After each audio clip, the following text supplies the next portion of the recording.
কি অবস্থা সবার? আজকে আমরা AutoCAD 2022 কিভাবে সেটআপ করতে হয় সেটা সম্পর্কে শিখবো, জানবো। শুরুতে আমরা AutoCAD 2022 এ যাচ্ছি। আমরা নতুন ফ্রেশ পেজে কাজ করব। সেজন্য নিউ পেজটাতে চলে যাচ্ছি। যাওয়ার পর আমরা এই একটা ইন্টারফেস দেখতে পাবো। আমরা সর্বপ্রথম ইউনিটটা সেট করব। ইউনিটটা সেট করবার জন্য লিখব ইউএন। কিবোর্ডে ইউএন লেখার পরে এই যে দেখেন ইউনিট চলে আসতেছে। এখানে আসার পরে আমাদের লেন টাইপটা হবে আর্কিটেকচারাল, প্রিসিশন হবে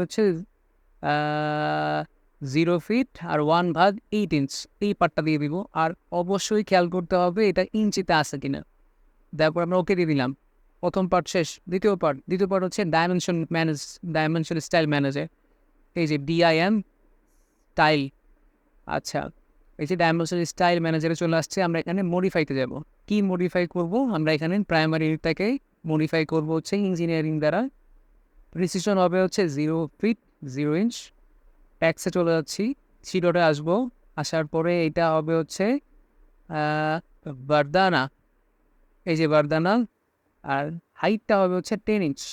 আমরা চাইলে এগুলোকে পরে কাস্টমাইজ করে বাড়াতে কমাতে পারি। স্ট্যান্ডার্ড 5 ইঞ্চ দেওয়া থাকে। আমরা কাজের সুবিধার ক্ষেত্রে 10 ইঞ্চ দিয়েই করছি। ডিপেন্ড করবে কাজের উপরে আপনি বাড়াতে চাচ্ছেন না কমাতে চাচ্ছেন। ওকে, তারপর চলে যাবো সিম্বল অ্যান্ড অ্যারো। এইখানেই আপনার যেটা ভালো লাগে। নর্মাল আমরা আর্কিটেকচারাল টিকটা ব্যবহার করি। আর অ্যারো সাইজটা হবে 6 inch.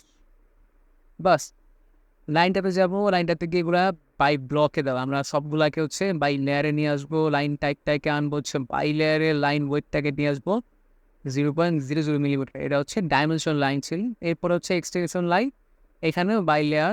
Line type extension line, ওটাও বাই লেয়ার। তারপর ওটাও বাই লেয়ার। এইটা 0.00 মিলিমিটার। এখন অফসেট ফ্রম অরিজিন, এটা এই যে এখান থেকে একটা নির্দিষ্ট দূরত্ব গ্যাপ দেখানোর জন্য। এটাকে আমরা করে দিব 6 ইঞ্চ। বাস, আমাদের মোটামুটি primary image text symbol line এই কাজ শেষ। আমরা এটাকে সেভ করবার জন্য সেট কারেন্ট দিয়ে দিব, ক্লোজ করে দিব।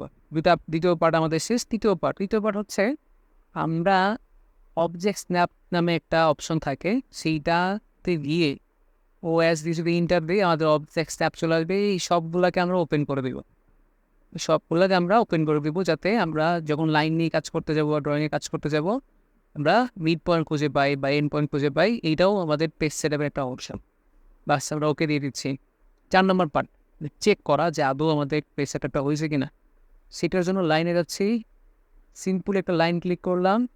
সমান্তরাল লাইনে আঁকার জন্য আমরা F8 প্রেস করবো বা অর্থ অন করে দেবো। সেটা সম্পর্কে ডিটেলসে জানবো। এখানে যে অর্থ বাটন অথবা কিবোর্ডে F8 প্রেস করলে হবে। আমরা 10 ফিট একটা লাইন নিচ্ছি।